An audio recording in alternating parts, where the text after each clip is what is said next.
नमस्कार.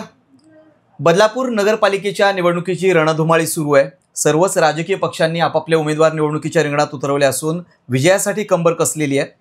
बदलापूरमध्ये एक चुरशीची लढत पाहायला मिळते. प्रभाग क्रमांक 14 मधून भाजपचे ठाणे जिल्हा महामंत्री संभाजी शिंदे या निवडणुकीच्या रिंगणात आहेत. खूप मोठं काम आहे त्यांचं या वॉर्डामध्ये.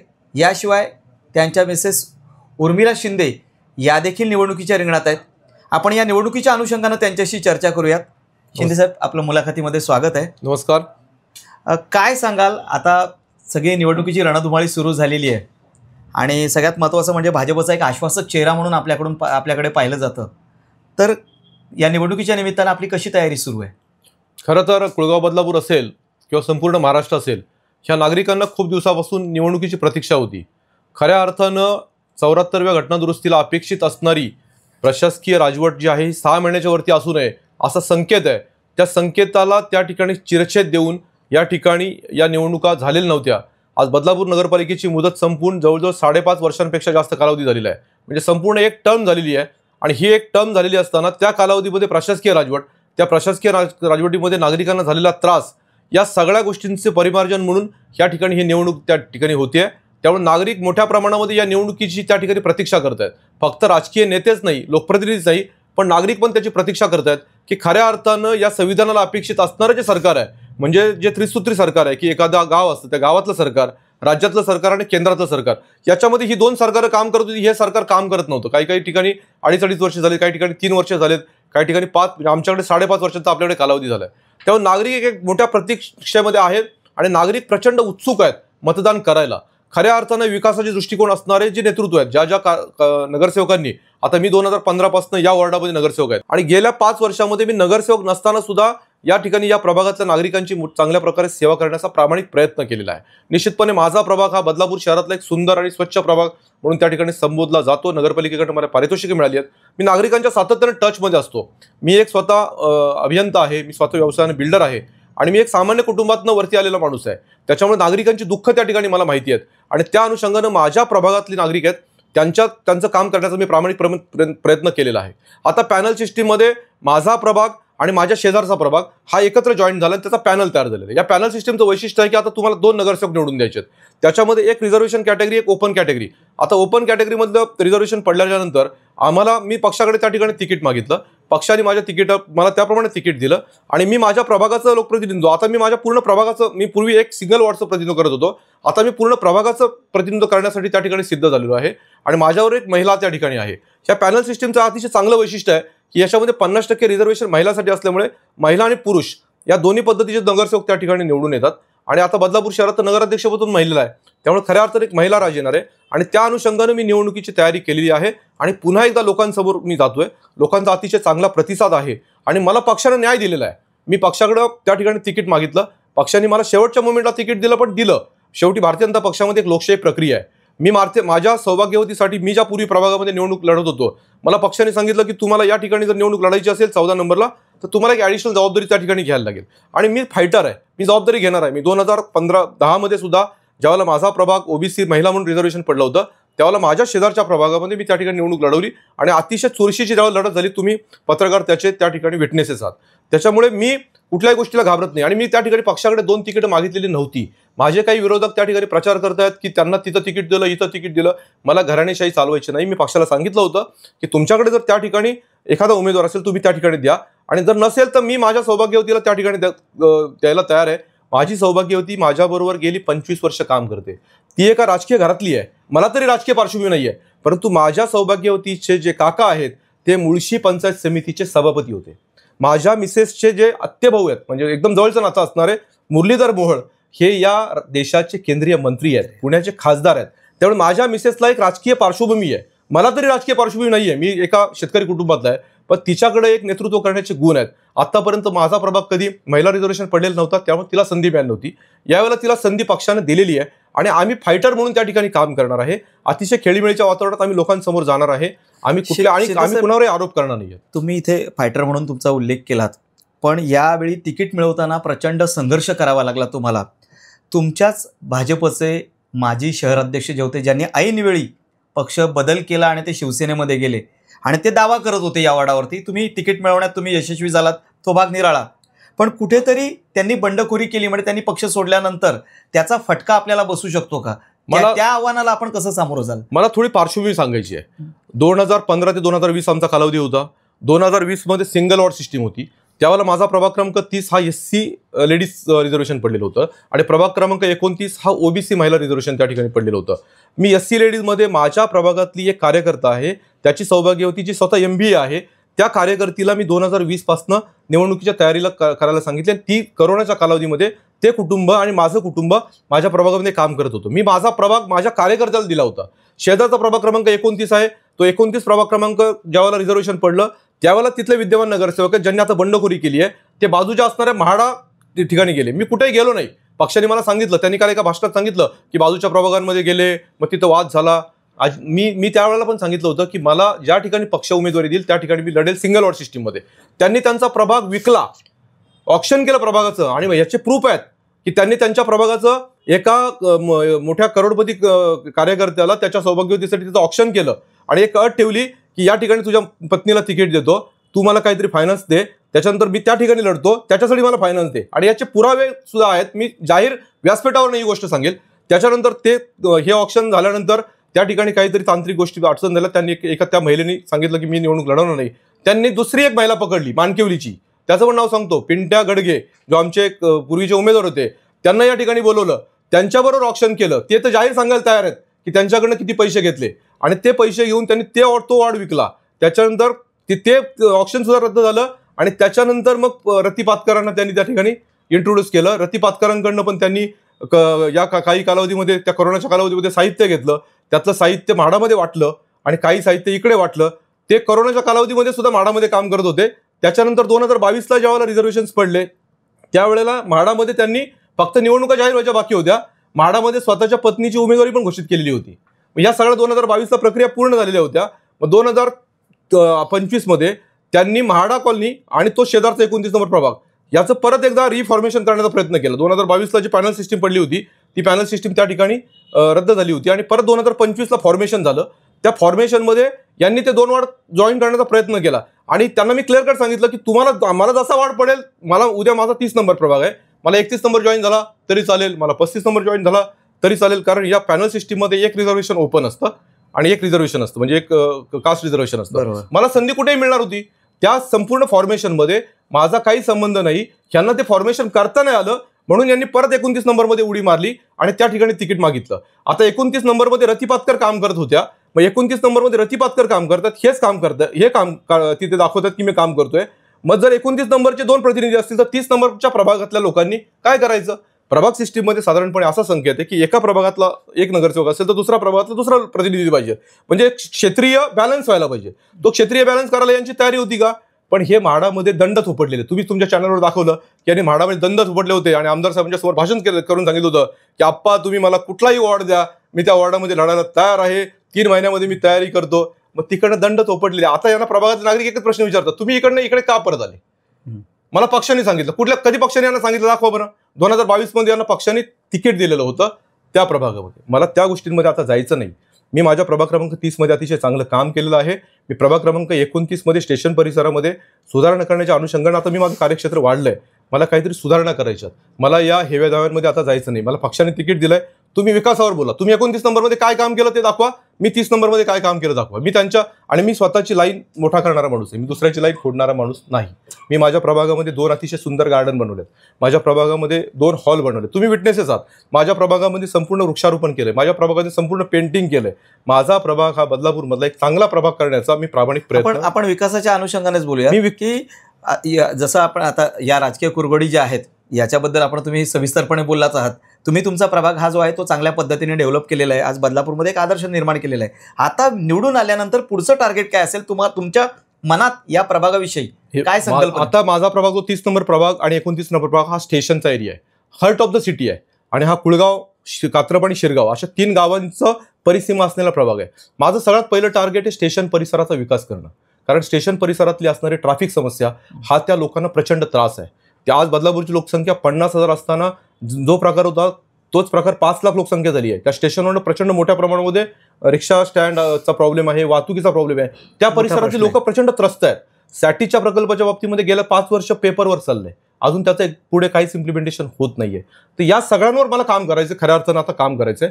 आणि माझ्या स्टेशनच्या परिसरातल्या नागरिकांना जास्तीत जास्त चांगल्या सुविधा कसं देता येईल, त्या ठिकाणचा फेरीवाल्यांचा प्रश्न आहे. त्या फेरीवाल्यांचं प्रॉपर पुनर्वसन करून मी मध्ये एक तुम्हाला माहिती आहे मी प्रस्ताव घेतला होता, अजय राजा हॉलपासून HDFC बँक जो नाला आहे त्याच्यावर मी स्लॅबचं काम घेतलं. 13 कोटी रुपयांचं काम आहे. तो स्लॅब होता, त्याच्यामध्ये 2 एकर जागा नगरपालिकेला स्लॅब उपलब्ध होणार होती. त्या ठिकाणी ते काम आज बंद आहे.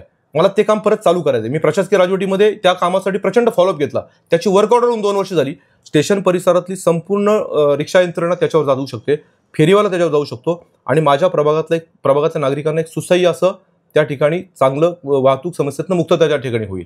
माझ्या प्रभागामध्ये नगरपालिकेच्या दोन्ही इमारती आहेत, म्हणजे जुनी नगरपालिका आणि नवीन नगरपालिका, त्या दोन्ही माझ्या प्रभागामध्ये आहेत.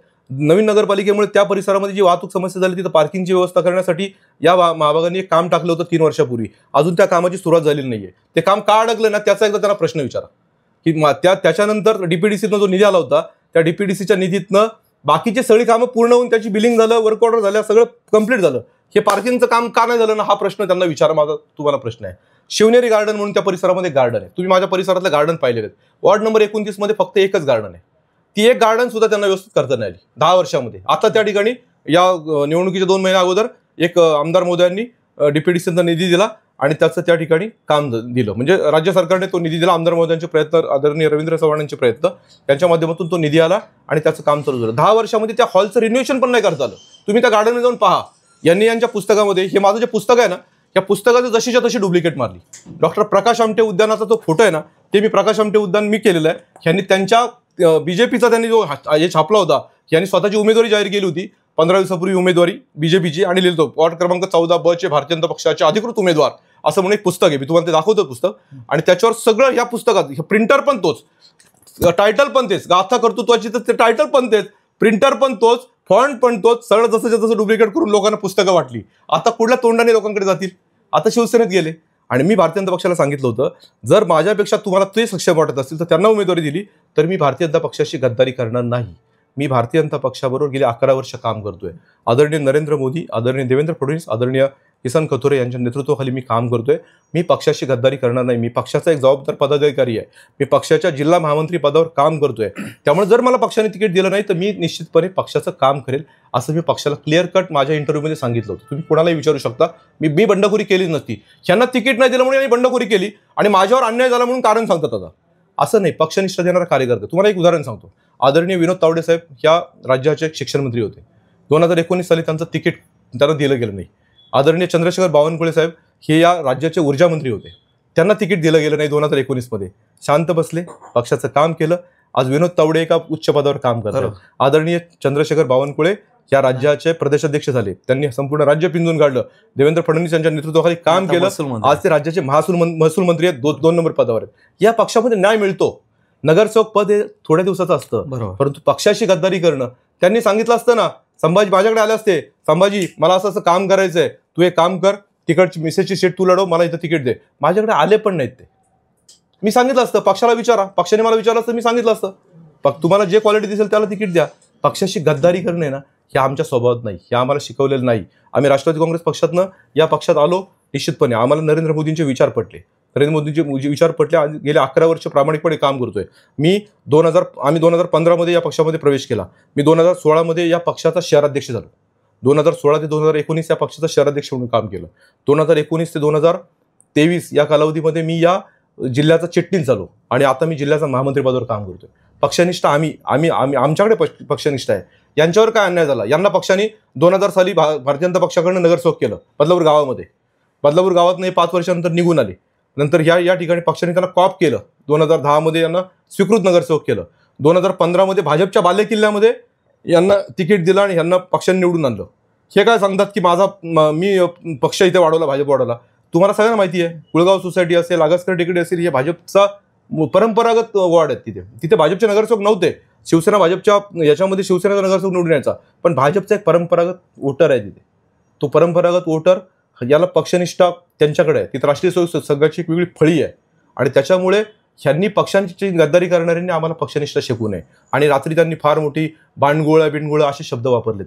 आमच्या संस्कृतीमध्ये ते बसत नाही. आम्हाला ती संस्कृती पक्षाने शिकवलेली नाही. आणि सगळ्यात महत्त्वाची गोष्ट, मी एक नगरसेवक म्हणून काम करणारा माणूस आहे, मी लोकप्रतिनिधी आहे. मी आतापर्यंत तुम्हाला सगळ्यांना माहिती आहे, मी आतापर्यंत 40 ट्रेनिंग कॅम्प अटेंड केलेत आणि मी स्वतः एक नगरपालिका कायद्यावर आहे ना, मी स्वतःचं एक पुस्तक लिहिलेलं आहे. नगरपालिकेच्या कायद्यावर आहे ना, मी स्वतः एक पुस्तक 1 वर्षापूर्वी लिहिलं. आदरणीय देवेंद्र फडणवीस यांच्या हस्ते त्या आपण अनेकदा पालिकेच्या चुकीच्या कामांवर सुद्धा आसूड ओढलेले आहेत. 100% एक लक्षात ठेवा, हे नगरपालिका कायद्याचं पुस्तक लिहिण्यामागचा माझा एकच उद्देश होता की मी आणि त्याचं आदरणीय देवेंद्र फडणवीस यांच्या हस्ते त्याचं प्रकाशन केलं. मला देवेंद्र फडणवीस यांनी सांगितलं, आदरणीय सीएम साहेबांनी सांगितलं, संभाजी याच्या 10,000 प्रती छापायच्या आणि महाराष्ट्रातल्या प्रत्येक नगरसेवकाला याचं तू डिस्ट्रीब्युशन करायचं आणि त्यांना सांगायचं, तुम्ही म्युन्सिपालिटीत जात, नगरपालिकेत लोकप्रतिनिधी म्हणून जाता, तुम्ही नगरपालिकेचा कारभारच तुम्हाला माहिती नसेल, तुम्हाला काय कळणार आहे याच्यामध्ये. दुसरं एक तुम्हाला मी या ठिकाणी पुस्तक दाखवतो. या ठिकाणी नगरपालिकेचं सभाशास्त्र म्हणून एक पुस्तक आहे. या नगरपालिकेच्या सभा कशा चालतात ना, त्याचं हे पुस्तक आहे. मी त्याचा अभ्यास करतो. मला आता all India institute of local self government म्हणून एक शासनाची संस्था आहे की जी संस्था नगरसेवकांना ट्रेनिंग देते. त्या संस्थेने मला आता नगरसेवकांना ट्रेनिंग देण्यासाठी त्या ठिकाणी बोलवलेलं आहे. मी व्यापक काम करणार. नाही, मला याच अनुषंगाने विचारायचं आहे की आपला अभ्यास चांगला आहे, आपण पुस्तक दाखवलं किंवा आपण पालिकेच्या गैरकारभारावर सुद्धा बोर्ड दाखवलं. भविष्यात जेव्हा आपण निवडून याल किंवा सामाजिक राजकीय कार्य करत असताना चांगल्या प्रकारचे राजकीय नेते घडावेत, एक नेतृत्व उदयास यावं, यासाठी आपले प्रयत्न काय राहतील या अनुषंगाने? निश्चितपणे माझा पुढचा मोठो राहणार आहे की या राज्यातल्या प्रत्येक नगरपालिकेच्या नगरसेवकाला आणि नगरपंचायतीच्या नगरसेवकाला म्युन्सिपल ॲक्ट काय आहे, नगरपालिकेची सभा कशी चालते, नगरपालिकेचं अर्थकारण कसं चालतं, नगरपालिकेचा अर्थसंकल्प कसा असतो, त्याच्यासाठी प्रशासनाला जाब कसे विचारायचे असतात, ह्याचा मी त्यांना त्या ठिकाणी ट्रेनिंग देण्याचा प्रामाणिक प्रयत्न करणार आहे. मी काय सर्वज्ञानी नाही, परंतु मला जे काही गेल्या 20 वर्षामध्ये अनुभव आहेत या नगरपालिकाचे, ते सगळे अनुभव मी लोकांपर्यंत शेअर करण्याचा प्रयत्न करणार आहे. एक चांगले सुशिक्षित नगरसेवक त्या ठिकाणी घडवण्याचा प्रयत्न करणार आहे. बदलापूर शहरामध्ये पण आता तुम्ही जर उमेदवारांची यादी पाहिली तर कोणी इंजिनियर आहेत, आर्किटेक्ट आहेत, म्हणजे BCom ग्रॅज्युएट आहेत, पोस्ट ग्रॅज्युएट आहेत, अतिशय उच्च विद्याभूषित लोक उभे आहेत, कुठल्याही पक्षाचे असो ते उभे आहेत. महाराष्ट्रातला पण अभ्यास केला ना तर सगळे उच्च विद्याभूषित या ठिकाणी उभे आहेत. त्यामुळे राजकारणाविषयी लोकांच्या मनामध्ये जो ग्रह आहे की नगरसेवक असे, नगरसेवक तसे, तर ते काढण्याचा मी प्रयत्न करणार आहे. आणि या सगळ्यांना अकॅडमिक ट्रेनिंग देऊन तुम्हाला नगरपालिकेच्या सभामध्ये तुम्हाला बोलता आलं पाहिजे, तुमची कामं त्या ठिकाणी करता आली पाहिजे. आदरणीय देवेंद्र फडणवीस असतील, आदरणीय नरेंद्र मोदी असतील, हे प्रचंड अभ्यासू आणि अनुभवी लोक आहेत. आत्ताही ते अभ्यास करतात, ते प्रत्येक कायद्याचा अभ्यास करतात. त्यामुळे नगरपालिकेच्या बाबतीमध्ये लोकांच्या मनामध्ये जे आहे की सगळा कारभार जो म्हणजे विचित्र पद्धतीने चालतो, या म्युन्सिपल ॲक्टला शिरच्छेद देऊन चालतो ना, ते काढण्याचा मी प्रामाणिक प्रयत्न त्या ठिकाणी करणार आहे. आणि माझा पुढचा मोठा आहे की मी महाराष्ट्रातल्या बऱ्याच नगरसेवकांना माझ्याकडे जे नॉलेज आहे ते नॉलेज शेअर करण्याचा त्या ठिकाणी प्रयत्न करणार आहे. त्याचबरोबर मी आता ही नगरपालिकेची शेवटची निवडणूक आहे. या ठिकाणी बदलापूर नगरपालिकेची पुढच्या काही वर्षांमध्ये महानगरपालिका होणार. या शहराची लोकसंख्या 5 लाखांच्या वरती गेली. या शहराची लोकसंख्या त्या ठिकाणी झालेली आहे. हा महाराष्ट्र कॉर्पोरेशन ऍक्ट आहे. बरोबर. आता मी त्याचा सुद्धा अभ्यास करतोय आणि काही वर्षांनी बदलापूर नगरपालिकेची महानगरपालिका झाल्यानंतर आपल्याला खूप अधिकार प्राप्त होणार आहेत. बदलापूर शहरामध्ये आज 49 नगरसेवक आहेत. साधारणपणे आता सेन्सस चालू होईल फेब्रुवारी 26 मध्ये. 31 डिसेंबर 2027ला सेन्ससची अंतिम आकडेवारी येईल आणि त्याच्यानंतर बदलापूर शहराची लोकसंख्या 3 लाखाच्या वरती जर गेली असेल तर ह्या नगरपालिकेची कॉर्पोरेशन होऊ शकते. आणि कॉर्पोरेशन झाल्यानंतर मोठे त्या ठिकाणी बदल होऊ शकतात, कमिशनर येतात, सगळी स्वायत्तता मिळते. आता काय झालं, आताच्या सिस्टीममध्ये चीफ ऑफिसर, त्याच्यानंतर कलेक्टर बॉस आहेत, कलेक्टरच्या वरती डायरेक्ट तुमचे हे आहेत डिव्हिजनल कमिशनर आहेत, डिव्हिजनल कमिशनरच्या बरोबर डायरेक्टर ऑफ म्युन्सिपल ॲडमिनिस्ट्रेशन आणि नंतर राज्य सरकार. इतका मोठा प्रवास आहे. आता महानगरपालिका झाली की महानगरपालिकेचा कमिशनर, त्याच्यानंतर अर्बन डेव्हलपमेंट सेक्रेटरी, याच्यामध्ये कोणच नाही. त्याच्यामुळे ती यंत्रणा मोठ्या प्रमाणात अवेलेबल आणि नगरसेवकांची संख्या 80 होणार आहे. बरोबर. आता 50 नगरसेवक आहेत. या म्युन्सिपल ऍक्ट प्रमाणे, कॉर्पोरेशन ऍक्ट प्रमाणे 3 लाख लोकसंख्येला 65 नगरसेवक होतात. त्याच्यावरच्या प्रत्येक 15,000 लोकसंख्येला एक नगरसेवक होतो. म्हणजे 80 लोकांना बदलापूर शहरामध्ये संधी मिळेल. त्याच्यामध्ये 40 महिला असतील, 40 पुरुष असतील. म्हणजे मोठ्या प्रमाणामध्ये या शहरामध्ये नेतृत्व घडवण्याची गरज आहे. आता 49 लोक आहेत, अजून 31 लोकांना अकोमोडेट करता येईल त्याच्यामध्ये. आणि या शहराचा कारभार आता पण म्युन्सिपल ऍक्टनुसार चालण्यासाठी नगरपालिकेच्या सभेमध्ये तुम्ही सगळे उपस्थित असता पत्रकार, नगरपालिकेच्या सभेमध्ये अजेंडावरचा 1 नंबरचा विषय वाचला की 50 नंबरचा विषय वाचला, 100 नंबरचा विषय जातो. ती प्रॅक्टिस आता बंद. आता खऱ्या अर्थाने एक स्टडीड सभागृह, योगायोगाने नगरपालिकेची इमारत नवीन झालेली आहे. आता एक नवीन कारभार. आम्ही आतापर्यंत नगरपालिकेच्या छोट्या इमारतीमध्ये बसत होतो, आता नगरपालिकेची प्रशासकीय इमारत चांगली झाली. आता नवीन कारभार करण्याचा एक प्रामाणिक प्रयत्न जर माझ्यावर लोकांनी विश्वास टाकला तर मी करणार आहे. मी अकॅडमिक काम त्या ठिकाणी करणार आहे. संविधानाप्रमाणे कसं कारभार होईल त्याप्रमाणे करणार आहे. चीफ ऑफिसर, नगराध्यक्ष आणि संपूर्ण बॉडीमध्ये एक चांगली सुसूत्रता ठेवण्याचा आपण प्रयत्न करणार आहोत. नगरपालिकेचे जे अधिकारी आहेत त्यांना आता मोठ्या प्रमाणामध्ये नवीन भरती झाली आहे. नगरपालिकांमध्ये. हे नवीन भरतीच्या लोकांना ज्ञान प्राप्त करण्याची गरज आहे, तर ते त्यांना ट्रेनिंगची गरज आहे. तर ते सगळं देऊन एक चांगला कारभार, एक लक्षात ठेवा, शहराचा संपूर्ण कारभार हा त्या स्थानिक स्वराज्य संस्थांच्या हातात. कारभार आता डिजिटल पण होतोय, डिजिटल होतोय. या शहराची पाणी पुरवठा योजना आहे ती नगरपालिकेच्या ताब्यात नाहीये. उद्या कॉर्पोरेशन झाली की ती ऑटोमॅटिक लोकांना काय लागतं, पाणी लागतात, चांगले रस्ते लागतात, त्याच्यानंतर तुमची लाईट व्यवस्था लागते, याच्या व्यतिरिक्त आणि वाहतूक व्यवस्था लागते. याच्या व्यतिरिक्त लोकांच्या अपेक्षा विचारांच्या काय असतात ते काय तुम्हाला राशन भरून आणायला सांगत नाही. तर त्या सगळ्या गोष्टी देण्याचा प्रामाणिक प्रयत्न आम्ही त्या ठिकाणी करणार आहोत. मी गेल्या 20 वर्ष या क्षेत्रातला मी जो अनुभव घेतलाय, मी एक स्थापत्य अभियंता आहे, मी स्वतः एक व्यावसायिक आहे. माझा स्वतःचा व्यवसाय मी करतो आणि व्यवसाय करता करता मी राजकारण करतो. माझ्या व्यवसायातनं जे 2 पैसे मिळतात ते सामाजिक कार्यासाठी काम करण्याची माझी इच्छा आहे. मी आशिष गोळे आहेत ना, ह्यांना एक आदर्श नगरसेवक पकडतो की खरोखर ती व्यक्ती आहे ना, आज काका गोळे फाउंडेशन असेल किंवा भ्रष्टाचार मुक्त कारभार करायचा असेल तर त्यांच्याकडनं शिकावं. मी खऱ्या अर्थानं पुढच्या 5 वर्षामध्ये आशिष गोळेंचा आदर्श घेऊन काम करणार आहे. म्हणजे फाउंडेशनचं काम, काही आरोग्य सुविधा त्यांच्याकडनं, म्हणजे मला अल्प दरात उपलब्ध, तुम्हाला स्वतःच्या खिशातनं, हे लक्षात ठेवा, स्वतःच्या खिशातनं पैसे खर्च करत आहे. आपलं काहीतरी सामाजिक दायित्व आहे. मी बदलापूर शहरामध्ये 1994 साली राहायला आलो. आज मी 30 वर्ष या शहरामध्ये राहतो. माझी जन्मभूमी पुणे आहे, माझी कर्मभूमी बदलापूर आहे, माझ्या मुलांची जन्मभूमी बदलापूर आहे, माझ्या मुलांची कर्मभूमी बदलापूर आहे, पुणे आहे. तर या ठिकाणी मला आता देण्याची वेळ आहे. माझं 52 वय झालंय, माझी मुलगी डॉक्टर आहे. मला सामाजिक क्षेत्रामध्ये, मी तिला मेडिकलच्या एज्युकेशनला का पाठवलं, तर मला काकावळे फाउंडेशनमध्ये जसं आरोग्याचं काम चालतं तसं काहीतरी सामाजिक काम करण्याची इच्छा आहे. आणि ते करताना मी नगरपालिकेचे जे लोकप्रतिनिधी आहेत त्यांना जास्तीत जास्त म्हणजे ट्रेन करण्याचा प्रयत्न त्या ठिकाणी करणार आहे. महाराष्ट्रामध्ये मी महाराष्ट्रात असेल देशात वेगवेगळ्या ठिकाणी दौरे करण्याचा प्रयत्न करणार आहे. मी आतापर्यंत स्वतः 40 ट्रेनिंग कॅम्प अटेंड केले.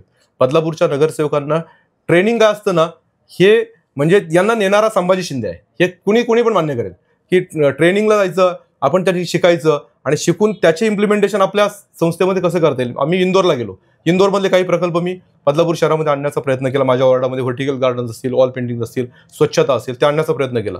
मी परदेश दौरे करतो, मी आतापर्यंत 40 देश फिरलोय. त्या देशातल्या छोट्या गोष्टी आपल्याला आणण्याचा आपण प्रामाणिक प्रयत्न केला. हे काम आपल्याला खऱ्या अर्थानं करायचं आहे. त्याच्यामुळे मी लोकप्रतिनिधी या ठिकाणी होतोय.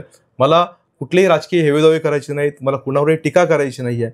नागरिकांनी जर माझ्यावर विश्वास टाकला तर मी काम करेल, नाही विश्वास टाकला तर माझं सामाजिक काम चालणारच आहे, माझं अकॅडमिक काम चालणारच आहे. मी 2010 ते 2015 नगरसेवक नव्हतो, तुम्ही त्याचे विटनेसेस आहात. या 5 वर्षामध्ये मी शांत बसलो का? नाही बसलो. माझं सामाजिक बांधिलकीचं काम चालू होतं, म्हणून 2015ला लोकांनी माझ्यावर परत एकदा विश्वास टाकला आणि नगरसेवक केलं. नगरसेवक पद म्हणजे सर्वस्व नाही.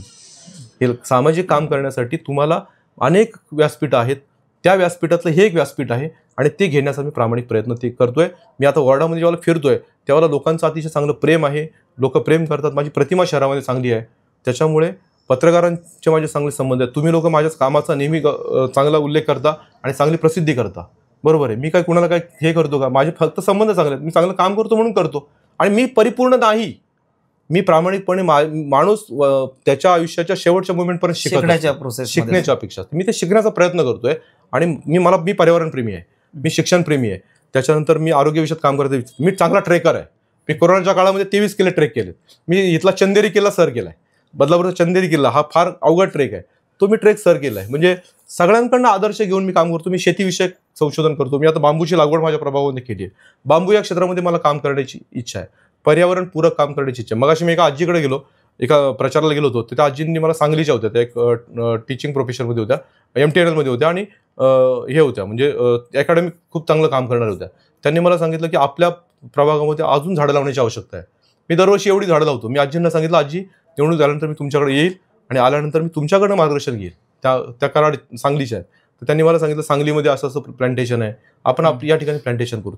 नागरिकांना सूचना घेऊन एक चांगलं बदलापूर घडवण्यासाठी, आपलं शहर घडलं राज्य घडतं, राज्य घडला देश घडतो, आपल्या हातामध्ये आहे. या शहराची सूत्र नागरिकांनी लोकांच्या हातामध्ये देताना या सगळ्या गोष्टींचा विचार करा. उच्च विद्याभूषित उमेदवार, चांगले बोलणारे उमेदवार, भ्रष्टाचार मुक्ती ही फार महत्त्वाची आहे. एक लक्षात ठेवा, आपण GSTच्या माध्यमातून करोडो रुपयांचा निधी राज्य सरकारला, केंद्र सरकारला देतो. तो सगळा निधी इम्प्लिमेंटेशनसाठी कुणाकडे येतो? नगरपालिकांकडे येतो. नगरपालिकेचं 500 कोटीचं बजेट आहे. महाराष्ट्रातल्या लिमिटेड नगरपालिका आहेत, अवर्ग नगरपालिका, त्यांचं बजेट 500 कोटी आहे. 100 कोटीचं नुसतं म्युन्सिपल टॅक्स आहे. हे सगळे पैसे राज्य सरकारकडनं येणारे ग्रँट, याचा योग्य विनियोग होणं हे पाहण्याची जबाबदारी आपली आहे. प्रशासकीय अधिकारी 3 वर्षासाठी येतात इथे. आता तर केडर आहे, केडरचे हेड ऑफ द डिपार्टमेंट सगळे 3 वर्षासाठी येतात, निघून जातात. त्यांना या गावाविषयी फार मोठी अटॅचमेंट नाही राहत. आताचे चीफ ऑफिसर आहेत ते चांगलं काम करत आहेत, अजून त्यांच्याकडनं कसं चांगलं काम करून घेता येईल त्याचा प्रामाणिक प्रयत्न आपण केला पाहिजे, असं एक सामान्य कार्यकर्ता म्हणून माझं मत आहे. माझं कुणाशी हेवेदावे नाहीत, मी अतिशय प्लेनली निवडणूक लढवणार आहे, मी कुणावरही टीका करणार नाही, काय करणार नाही. मी काय काम करणार आहे, मी आमदार साहेबांच्या नेतृत्वाखाली, देवेंद्रजींच्या नेतृत्वाखाली, माननीय पंतप्रधानांच्या नेतृत्वाखाली कसं काम करता येईल आणि या शहरामध्ये जास्तीत जास्त निधी कसा आणता येईल. आता या शहरामध्ये प्रदूषणाची फार मोठी समस्या आहे, ती समस्या कशी कमी करता येईल, ह्या सगळ्या बाबींचा विचार करून आपण काम करणार आहोत की पुढची 5 वर्ष ही बदलापूर शहराची गेम चेंजर वर्ष आहेत. कारण बदलापूर शहरातून जाणार हा बडोदा एक्सप्रेसवे असेल, बदलापूर शहरातून जाणारी सगळ्या ट्रान्सफॉर्म म्हणजे हे तुमचं इन्फ्रास्ट्रक्चर नेटवर्क आहे त्याचं सगळे वाढण्याचं काम पुढच्या 5 वर्षामध्ये त्या ठिकाणी होणार आहे.